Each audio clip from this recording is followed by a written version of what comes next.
The combat modernization update is here, and it changed just about everything there is to do with combat. I think this is quite literally the second largest and most significant combat update that RuneScape has ever had, second only to the evolution of combat. So when I see people calling this EOC2, you know what? They actually have a point, and it's not terribly hyperbolic. We've got 4 combat styles being raised to 120, we've got brand new Skillcape perks, a whole bunch of brand new Invention perks, and far more importantly, the core combat systems for ranged, melee, and magic have all been completely redone. A ton of abilities have been completely deleted, a bunch of brand new abilities and effects have been added. Basically, combat is going to feel extremely different from what it did before. But it's possible that things feel different in a good way because one of the main reasons and purposes of all of these changes is to make combat more readable, more understandable, and to function on more modern systems, making it easier to do good damage, making it less likely that you're going to fall into traps or use bad abilities, and more importantly, to make combat easier to understand and follow. But with that said, we have an absolute ton to cover, so let's get into it.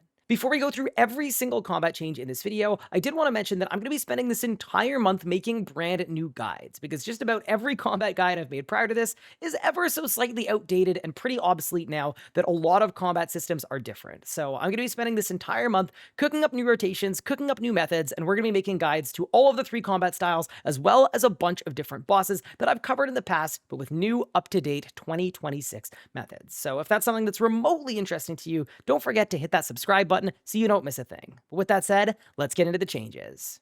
The first change is that attack, strength, magic, and ranged now go up to 120, giving them significantly increased power. But to balance that out, the vast majority of combat auras have been removed. They've also stated that later on in the year, they're planning on removing all of the auras, so this kind of makes sense. When you're level 120 in a skill, you're going to have a ton of juice. Your accuracy is going to be ridiculously high, and your damage is going to be good too. But there was a pretty valid concern that a lot of players would feel like they need to be 120 in a combat style to be able to actually kill bosses and perform well. And to mitigate that, they've actually completely changed the damage scaling curve in RuneScape, and they've gone from something completely linear to a logarithmic curve that I've put on screen right now. Functionally, what this means is that you're going to do more damage at lower levels compared to before. And as an example, at level 71 now in a respective combat style, you're going to do the same damage as you used to be able to do at level 79. This basically means that the earlier levels and the levels in the middle of your journey are going to give you more damage than those highest levels at the closest point to 120. So while it may feel a little counterintuitive, to mitigate this, they've effectively made it so that you'll be able to PVM very functionally at a lower level, say something like 90 or 99, and you can actually use PVM as a way to train your stats up to 120 if you so desire to do so, but you shouldn't feel like you need to be 120 before you can start taking on those harder bosses, at least from a damage perspective. But with these 4 combat skills going to 120, there are also 4 new cape perks that I'm going to read right now. The 120 attack cape is going to grant 2% increased hit chance when you're using melee attacks, so it's going to be a helpful one to have anytime you're meleeing against a difficult boss. The 120 Strength Cape is going to make Dismember, Slaughter, and Massacre, which are your 3 new melee bleeds, heal an additional 2% life points. You might hear me say that and be a little bit confused, but later on in this video when we go through the melee changes, they have reworked melee bleeds to always provide lifesteal. So melee has baked in lifesteal into the kit, and this Strength Cape is going to enhance that lifesteal just a little bit. The Strength Cape is going to be an absolute must-have if you're melee camping, and especially if you're trying to do some bosses with a little bit less effort. Next up, we're looking at the 120 Magic Cape, which makes Hex spells last twice as long. Some examples of Hex spells are things like Enfeeble, Smoke Cloud, or Vulnerability, but I do want to mention this will not work for bombs. So your Vuln bombs are not going to last 2 minutes, but if you casted the Vulnerability spell, it would. And Smoke Cloud is going to go twice as long from an original 2 minutes all the way up to 4. And then for the 120 Range Cape, you've got a 10% chance to not consume any ammunition. If you're balling on a budget, this isn't a terrible option, but not a total game changer unless you're an Iron Man. The next change we're going to talk about is one that I am so excited about. The ability books in RuneScape have been completely reorganized as well, with abilities being categorized by type instead of all being chucked in the book seemingly at random. They've also been completely reclassified into 4 categories. We now have basic abilities, enhanced abilities, ultimate abilities, and utility abilities. Basic abilities are defined as an ability that generates 9% adrenaline when you use it. Enhanced abilities are more powerful abilities that either generate no adrenaline or cost a low amount of adrenaline. Then your ultimate abilities are now classed as powerful abilities with higher costs. And then last but not least, utility abilities are abilities that don't really function like other abilities in your kit with regard to maybe doing damage, landing a hit spot, etc. Things like Surge, Dive, or the new Runic Charge that we'll talk about a little bit later when we get into the magic changes. Overall, this is a really nice change that makes the ability book so much easier to read and understand, especially when you're playing through the game and you're unlocking a new ability. Now, all of a sudden, instead of just popping up into the book with all of the other abilities, it's actually going to appear in its classification and make it a lot easier to understand when you should be using it. But speaking of tutorialization and teaching people when they should be using certain abilities, another really cool change is they've made it so that when you unlock an ability, you get a necromancy style pop-up explaining what the ability does, and more importantly, they also give you a suggestion on how to get the most out of it. So for example, with Sonic Wave, it recommends using it in combination with Wild Magic, which would be a generally good thing to do. This makes a really big difference, and this has been one of the most common critiques of RuneScape's combat system for a very long time. Not only is there no dedicated combat tutorial, which honestly there still probably should be, but the game prior to this also did a really bad job of actually teaching you how to use abilities. In general, before this update, when you unlocked an ability, it would just randomly pop up on your bar. No tutorialization, no tooltip, no nothing. It would just show up on your bar and you would start using it. Now, there's going to be a lot more intentionality to it. You're going to have to actually go into your book, grab the ability, and drag it to your bar, and in doing so, you're also going to learn what that ability does and how to best use it. The next huge change is that the core 3 combat styles now have a basic attack, which is an adrenaline builder that has no cooldown and can be your go-to adrenaline building ability whenever you don't know what else to press. This can be configured to fire automatically whenever you don't press a different ability, or you can fire it manually. This has also replaced auto attacks though, so if you liked auto attacks or things like 4-tick auto attacking or 4-tick weaving spells, those things are now gone and completely removed. One other cool thing about the basic attack specifically for magic is that the projectile and the effect will automatically be set to be the same as your current spell. So as an example, if you're using blood spells and you're auto-casting those, you'll get a blood basic attack that will provide a heal every single hit. But there is one other knock-on effect of this change for magic, being that hex spells like Smoke Cloud will now take a full global cooldown to cast, or 3 ticks. This makes them harder to use and a lot less efficient, because before this change, these abilities would only take 1 tick. One last pretty important early game change is that lesser abilities have been completely removed. These were always a frustrating, annoying trap, and I'm really glad to see them gone, especially since they were always really bad.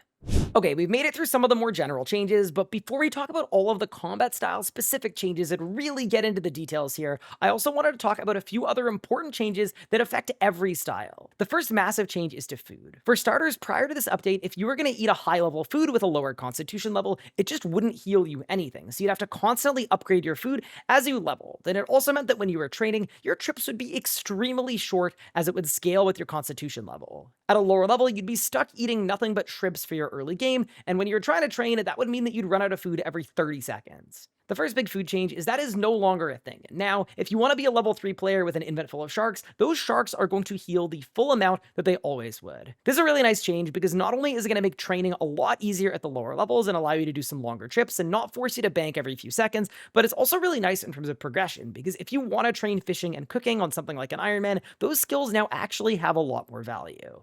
But the other food change is probably even more important. Prior to this update, food would cost 10% adrenaline to eat, and because of this, especially when you were learning PvM, you could get into a trap where you're constantly just spam eating food, and because of that, you never have enough adrenaline to cast your stronger abilities. But now, every solid food in the game that previously cost 10% adrenaline only costs 3%, so now the price you're paying for eating solids is significantly lower. And now, without any shadow of a doubt, it is not a trap to bring solid food in a PvM encounter. This is probably going to take a pretty big chunk out of the blue and green blubber jellyfish economy, but overall, I think it's a really good thing that the vast majority of the food in the game has gone from something that was actually a bad decision to something that's going to be really good and worth using. The next set of changes are related to Invention Perks. The first change is that the energizing perk that used to be very niche for building adrenaline is now a perk that is going to be a little more universally useful. It's going to give you a flat amount of additional hit chance, which is going to be really good, especially at the lower levels when you first unlocked Invention. The one other perk that has come out of nowhere and is absolutely going to be a part of the PvM meta is ultimatums. Previously, this would save you a little bit of adrenaline on ultimate abilities, but it didn't really work with other adrenaline saving effects, so it was kind of dead content. But now, no longer, as ultimatums is just going to give you 3% plus 1 per rank of additional damage on all ultimate abilities. This is going to become a very powerful perk, and you're absolutely going to want ultimatums for on all of your gear for all of your styles. While 7% more damage on all ultimate abilities sounds extremely good, one thing won't feel terribly good, which is actually getting this gizmo. If you want to get this on a weapon gizmo, you'll go precise 6 ultimatums for, which you can get with 9 historic components at a 1 in 95 rate, which is extremely rare and it's going to be really frustrating to go for, especially if you're filling out multiple styles. Now, if you're like me and a 1 in 95 perk combo sounds a little daunting and not terribly enjoyable, the other option that is especially going to be really good for Necromancy, but I might throw this on all of my armor sets for the moment, is you can go Ultimatums for Crackling 4 instead of Relentless 5 Crackling 4. The combo for this is 6 explosive components, 1 imbued component, and 2 shifting components, and instead of being a 1 in 95 chance to get this gizmo, it's a 1 in 5.75, so a lot more reasonable to get, especially on release day. The one other thing important to mention about perks is there were changes made to the chroming perk both for Greater Chain and for Greater Ricochet, but in general, the use cases are very similar to what they were before. When you're ranging, you're still going to want chroming on your bow for some additional damage, and when you're maging, it's still going to be the combo you want to use with Greater Chain to deal more damage to multiple targets. But moving away from perks, they also made some massive changes to hit chance across the game, and this is something that I'm really happy about. What they've done here is they've adjusted the base hit chance of many creatures to improve hit chance throughout the entire early and mid-game experience. This should help low-level players find more monsters they can feasibly train on without needing to always be limited to weakness only. This is something that came up a lot when I played through the betas and the early iterations. I found it was really hard to find monsters to train on, especially since almost everything in the game seems to be weak to a different type of spell for magic. So when you're training melee and ranged, you have to really run around guild in order to find anything that you have a decent amount of hit chance on. Overall, this is a really nice change, and while I don't think it's necessarily far enough, it does help a lot, and it should mean that you can train on a lot more monsters and you'll have an easier time. In addition to this, though, they've also lowered the defensive stats of a number of bosses, including all 4 of the base bosses in God Wars Dungeon 1 and God Wars Dungeon 2, the Calphite Queen, Araxor, Jad, and the King Black Dragon.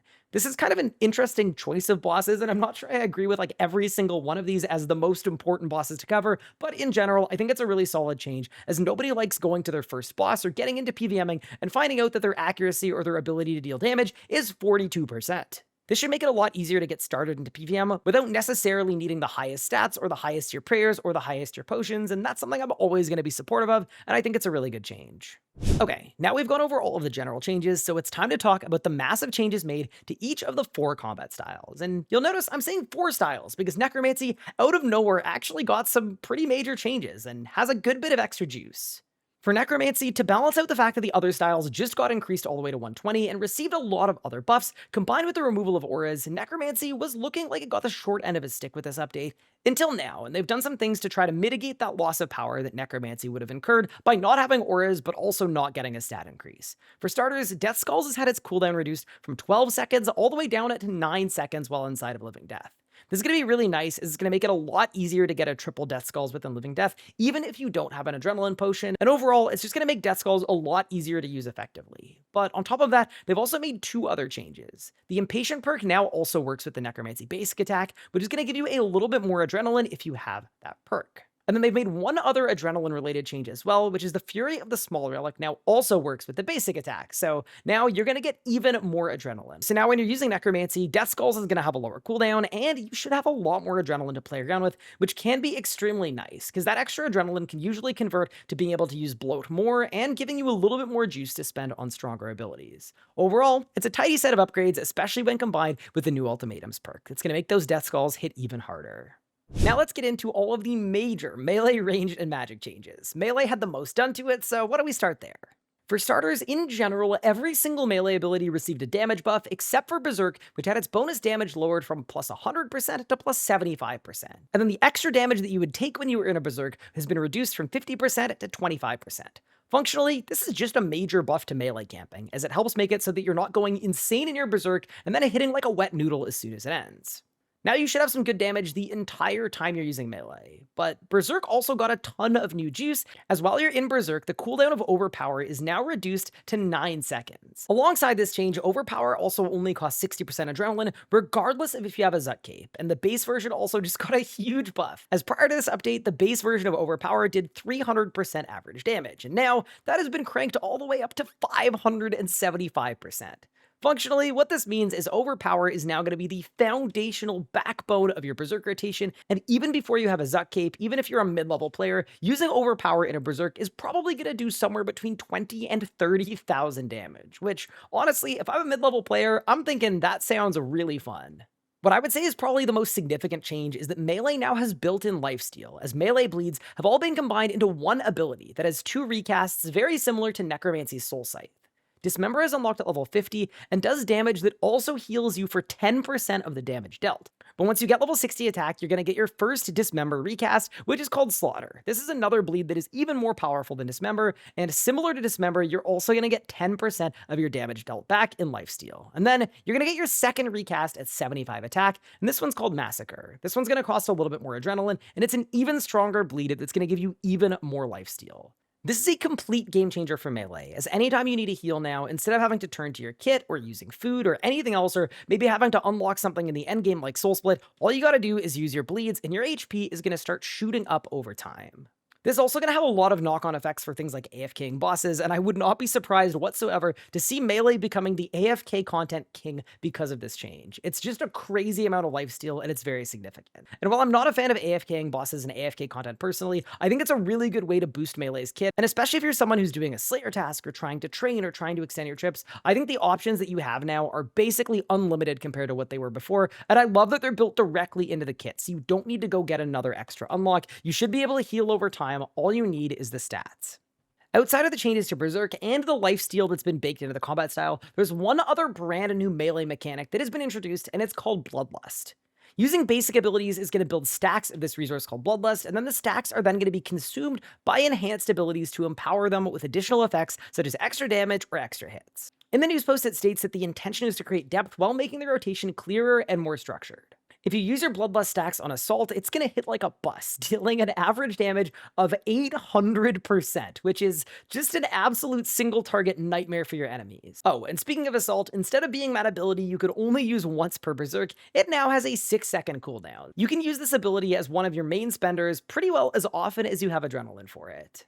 But in a training scenario or somewhere where you're fighting multiple targets, if you use your Bloodlust stacks on Hurricane, it's going to consume 4 stacks, and it's actually going to give you a third hit. So your Hurricane is going to hit 3 times instead of 2. And then last but not least, if you use your Bloodlust stacks on Greater Flurry, here's what it's going to do. It's going to consume 4 stacks, and then you're going to deal 1% extra damage for every 1% HP your target is missing. So it's kind of similar to the brand new Legatus Ember Staff for Magic, where it does more damage the lower your target's HP is. And how this is going to work is, at the start of the fight, this may not be an absolute game changer or the best use of your stacks, but later on in a fight and towards the back end, it's going to do a lot of damage. And while we're on the subject of Greater Flurry, there were 2 other changes made to this ability that make it an extremely important part of your kit, and possibly it is now the most important part of your melee kit in terms of all of the upgraded abilities. Here's what it does. For starters, it is now a stun and a bind for 3.6 seconds, so functionally, Flurry is gaining the stun effect that Destroy used to have. But far more importantly, when you use Greater Flurry, it's actually going to pause your Berserk duration and Berserk uptime. And what that means is in your Berserk, using this ability is basically lossless. You're not losing any time on your Berserk, and you're getting a bunch of damage. This is a really interesting way to give yourself a longer Berserk, is instead of deciding to just make Berserk a longer lasting ability, they've made it so that you can use Greater Flurry to extend it specifically. What I found in trying this out is I was able to use Greater Flurry to pause my Berserk timer just in time for my Overpower to come off cooldown, and then I'd actually get an additional Overpower every time I Berserked just by having Greater Flurry. So it seems like this is going to be a very important ability. Prior to this update, Meteor Strike was a critical strike buff, so what it meant is it was an ultimate ability that cost 100% adrenaline, and then upon using it, for the next 30 seconds, your crits would generate additional adrenaline. And now, it has been moved off of crits entirely, and it's also had its adrenaline cost reduced to 60%, so it's a lot easier to do. For 30 seconds, it's going to make it so your basic abilities generate 1.5 times adrenaline, and it also is going to generate 4.5% adrenaline every single game tick while you're under the effects of Meteor Strike and you have a melee weapon equipped. What this means functionally is you can use Meteor Strike to give yourself a ton of additional adrenaline when you're meleeing, and then preferably, you're probably going to want to use Berserk right after. In doing so, you're going to have a Berserk that's got a ton of juice. This is a really interesting change, because while crit buffs were interesting, I think crits kind of dominated a lot of the endgame, and moving melee off of crits means you can actually do a lot of different things with melee without feeling like you need to be running a Calgarian Demon or a Grimoire. This Meteor Strike change is significant, because prior to this update, Meteor Strike was an ability that you could only really use if you were in an endgame critical strike build, and now, for a cost of 60% adrenaline, you are getting an absolute ton of adrenaline back over the next 30 seconds. This is going to be an ability that you're going to want to use as soon as you unlock it before every single Berserk you do, as it's going to fuel your Berserk and make sure that you're spending most of your Zerk using the strongest abilities in your kit the entire time. And this is going to be a significant boost to the damage you'll be capable of doing compared to before this update. Next up, let's get into the range changes. The first change that's happened with range is titled Ammunition Rules and Resource Clarity. And it states, all ranged abilities now require ammunition to cast. Previously, players were able to train range without consuming any ammunition, which has created an inconsistency in the game world and undermined the relevance of the fletching skill. To address this, we are standardizing how ammunition is consumed so that it feels logical and fair across the game. When ammunition is used, it is now dropped on the ground after being fired. Completing the Animal Magnetism quest will allow the majority of that ammo to be returned to automatically, and by default, 20% of the ammunition that would be dropped or returned is instead destroyed. They're also making a comparison to Elder God arrows that prior to this update had a 33% chance consumption rate, so now this has been standardized across the board to 20%. This means that for endgame range stuff, you're going to be going through significantly less ammunition than you would have before, but also in general, when you're working your way up your progression path, you are no longer going to be able to get 99 range with one single Chinchompa. Now, you're going to be consistently losing ammunition as you train. Overall, this is a change that probably makes sense, although it is definitely going to make it a little bit harder to train range on an Iron Man, where you're going to have to think a little bit more about where your ammo is coming from. But overall, yeah, kind of makes sense that the range combat style requires some ammo. They've also mentioned here that some ammunition types intentionally override these rules. For example, Chinchompas will always explode on impact and are destroyed. Well, this absolutely makes sense. It is going to be massively different from what we're used to, where you could quite literally get 99 range with one single Chinchompa. Now, that one Chinchompa is going to be thrown, it's going to explode, and it's going to be gone. So if you're an Iron Man looking to train range and get the best XP rates, you may need to pull out your box traps. Unlike the melee kit that added a lot and reworked an absolute ton, range kind of focused on fixing the core and adding a couple new important abilities that change the way you range and make it a little bit easier and a little smoother. For starters, what they want to do with range is they want to make the identity on hit effects, and the first new ability leans directly into that. It's called Gale Shot. Gale Shot is a basic ability with a 20-second cooldown, and what it's going to do on top of doing a little bit of damage is it's going to apply Searing Winds, which is going to deal an additional 20% bonus damage with each hit. This makes it really easy to use. You're going to want to use Gale Shot, and then for the 6-second duration of the Searing Winds effect, you just want to use abilities that hit as many times as possible, as you're getting a flat amount of damage with each hit splat. So something like Greater Ricochet that's going to hit 7 times is going to be an awesome synergy with Gale Shot. But they've also made a change to Rapid Fire to make it sort of similar to Melee's Flurry, where Melee's Flurry pauses your Berserk timer. When you're ranging, if you use the Rapid Fire ability within the Gale Shot effect, it's actually going to pause the duration of your Gale Shot, so it's not going to count down the timer whatsoever. And on top of that, all of the hits of your Rapid Fire are going to be boosted by that 20% bonus damage. So basically, the real synergy here is every time you use Gale Shot, you're going to want to follow it up with Rapid Fire. And then after that, cycle through any abilities you have that hit a number of times. So we've got the Gale Shot into Rapid Fire synergy, but they've also added one other synergy that just makes a lot of sense and is pretty easy to understand and use. It revolves around Snipe, which has been reworked to now be an enhanced ability, so it no longer generates adrenaline, but it does a whole lot more damage, with an average damage of 330%. It also used to be a 4-tick ability, and now it's a 3-tick ability, so it's going to fire a little bit quicker. The main caveat to Snipe being a very powerful ability with a long cooldown is that there's actually a way to reduce this cooldown, as your most foundational basic ability, Piercing Shot, now reduces the cooldown of Snipe by 2.4 seconds for every single hit. And because Piercing Shot hits twice, it's actually going to reduce your cooldown of Snipe by 4.8 seconds every single time you use it. So functionally, what this means is that even though Snipe has a very long cooldown, it's actually going to be more like a 20 to 25 second cooldown instead of a 1 minute long cooldown, assuming you're using Piercing Shot as often as you can.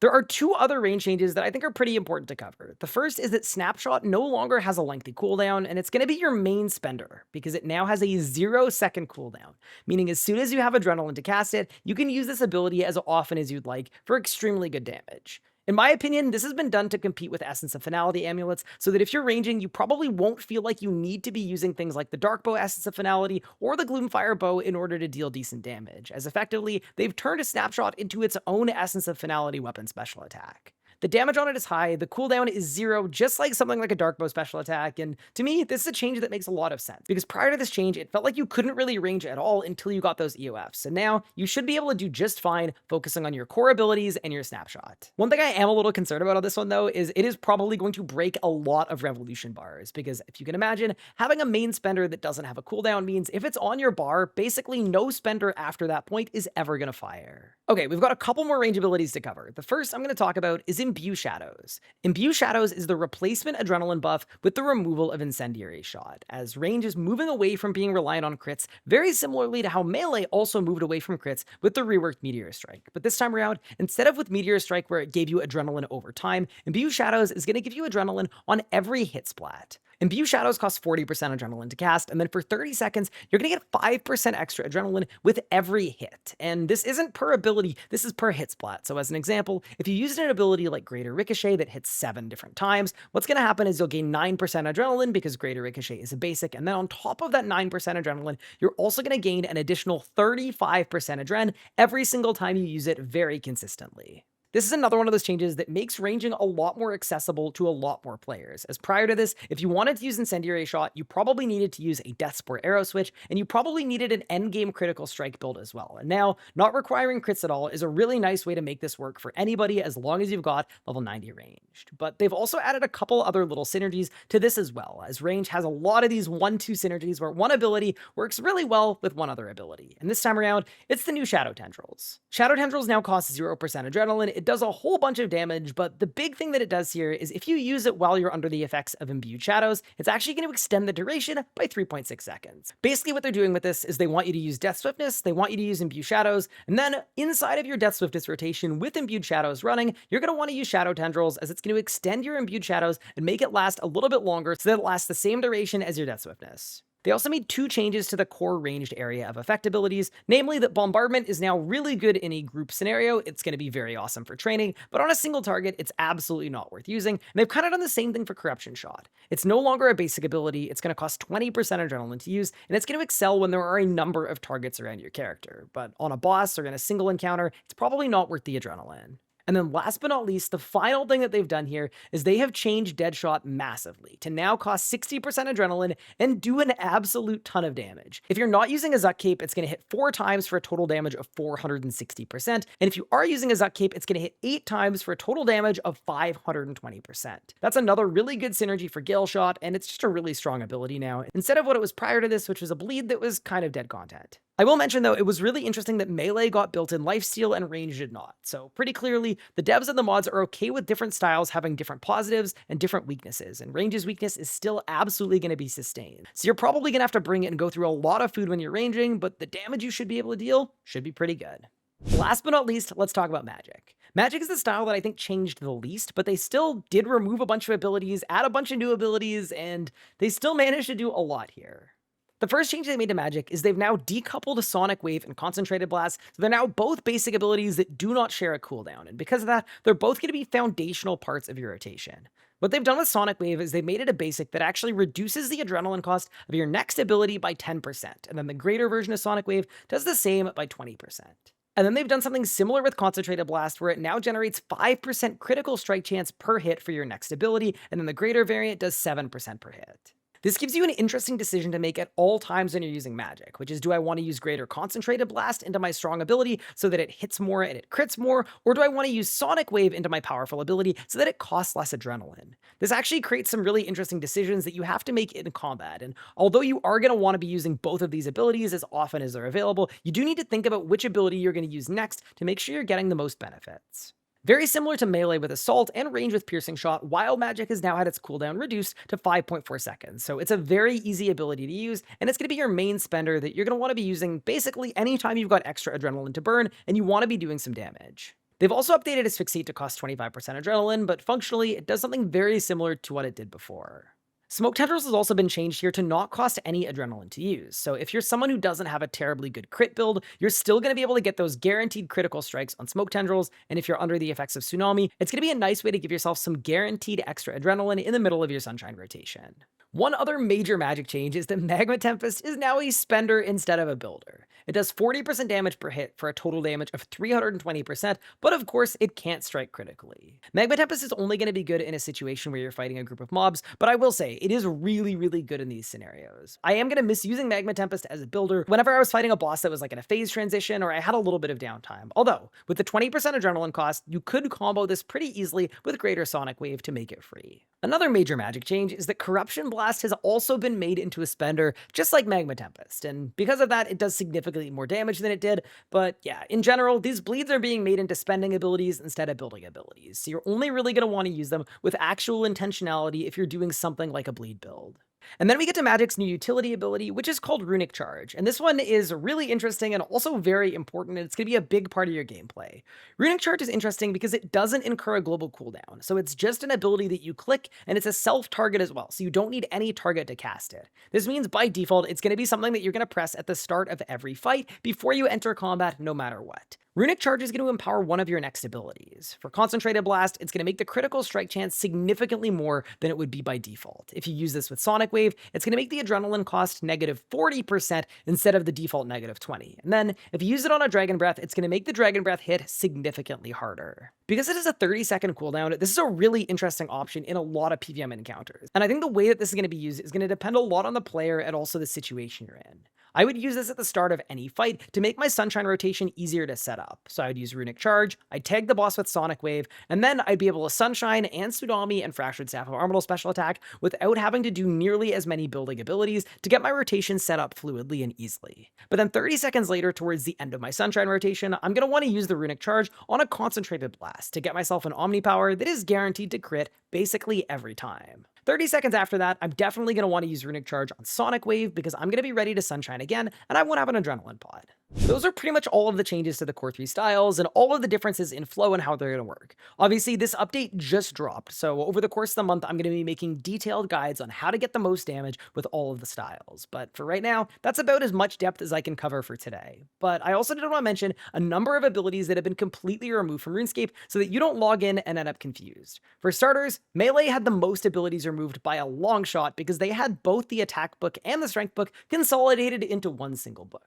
Because of that, Balance Strike, Blood Tendrils, Cleave, Decimate, Destroy, Forceful Backhand, Kick, Sever, Slice, Stomp, and Smash have all been removed. Although a caveat to that, which is that Smash was removed, but then it was re-added as a different ability called Rend. So while Smash doesn't exist anymore, Rend does, and they do similar things. And the same thing could be said about Cleave and Decimate, as they also added a melee ability called Adaptive Strike, which basically is Cleave whenever you're using a 2H weapon, and Decimate whenever you're using a dual wield. In terms of ranged abilities, we lost Tight Bindings, Dazing Shot, Demoralize, Rout, Needle Strike, Frag Shot, Salt the Wound, Unload, and Incendiary Shot. And then last but not least, looking at Magic, this is the one that the most people have been talking about, and I have as well. The abilities deleted are Detonate, Rack, Metamorphosis, Deep Impact, Shock, and Horror. In a vacuum, it makes sense to delete these abilities, but I am going to say this. I actually really am going to miss Rack, and using Ice Rack was a really cool synergy that I very much enjoyed. But obviously, with the changes to auto attacks, you can't really Ice auto attack anymore. You can only Ice basic attack, and that takes a full global cooldown. So maybe the synergy just doesn't work anymore in the new system.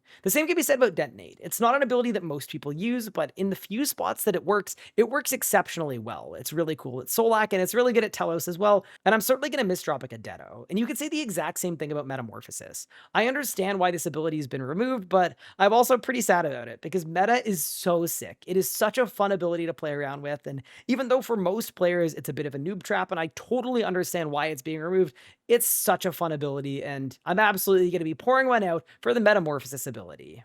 Alongside all of these ability removals, certain effects had to be remade or reintroduced as different because the abilities that they impacted were deleted. A good example of this is Blast Diffusion Boots, which used to impact Detonate, but Detonate doesn't exist anymore, so now they're going to give you a little bit of extra basic ability damage for 6 seconds after you cast Wild Magic. Another set of gear that was buffed up is the Roar of Awakening and Ode to Deceit, because the special attack on these legendary weapons was a bleed and it stacked really nicely with Metamorphosis. Now that meta's gone, the Sanctum weapons have lost a bit of juice, and that's been made up just by tweaking damage numbers and giving them a little bit more power when you're using them.